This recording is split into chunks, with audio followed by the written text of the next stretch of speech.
Hi, my name is Anne. Part of healthy living and healthy aging is movement, and I know you know that.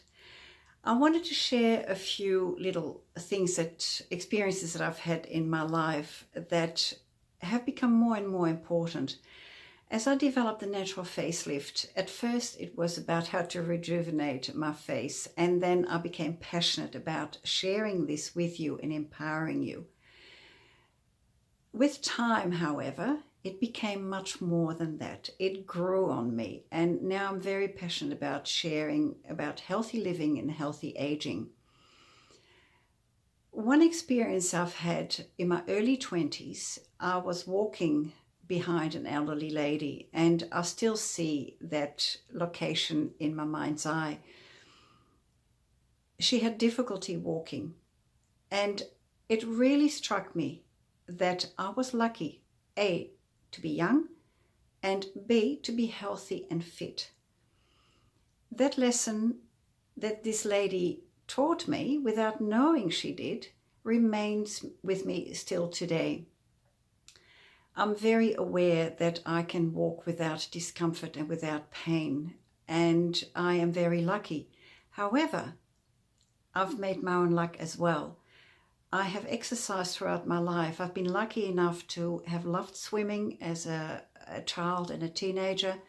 I've played many sports, and not fanatically, but just because I enjoyed them. I've had gaps without, and then I would do months or years again exercising. And it was exercise, not just moving, like playing hockey and running and all these things and more.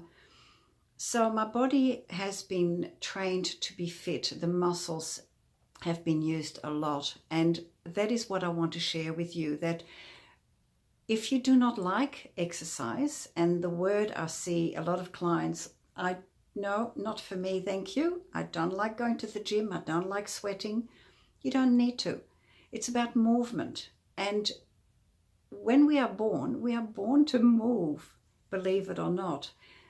Toddlers and even babies, when they're crawling, they crawl very fast, or when they start walking, they like to climb, and even crawling, they like to climb on the couch. So children love to do all that and use their bodies. And something changes in the later years, in our teenage years certainly, where we are sitting at school behind desks, and luckily that's changing a bit more in today's world, where there are more physical activities organized at school.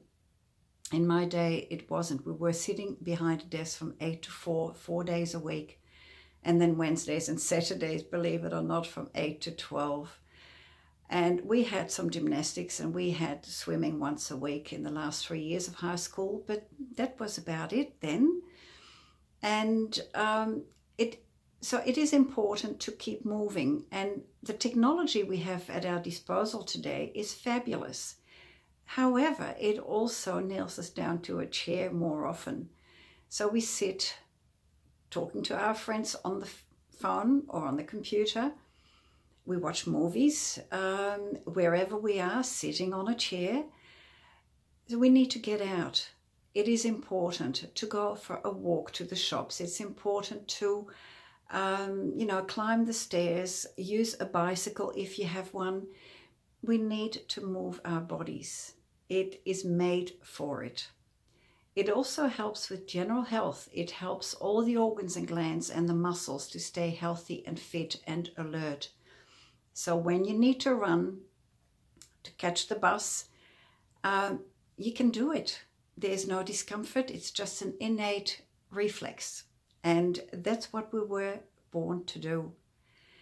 I'd encourage you, when you're at work, sitting behind a desk, to set an alarm so that you get off your chair, if not every 2 hours, hopefully every hour, to go and discuss a particular work issue with a colleague, or to get a glass of water, or at lunchtime to walk around the block and not just sit at your desk and keep working, which many of us have done in the past.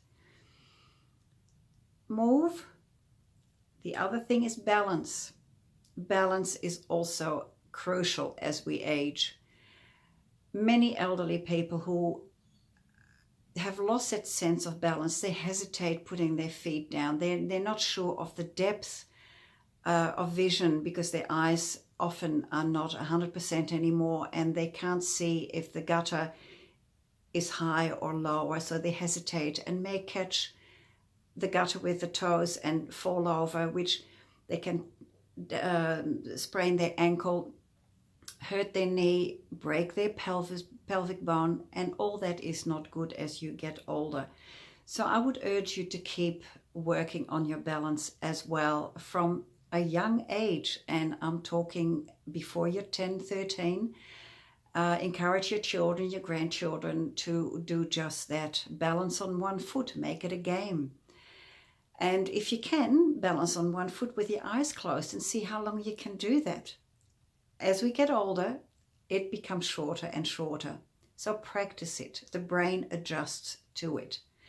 You will be grateful when you're older that you can stand on one foot and that you can walk with strong muscles in your legs and pelvic area. I hope this is something you can take on board and that it resonates with you. I think it is important, and thank you for listening. Bye.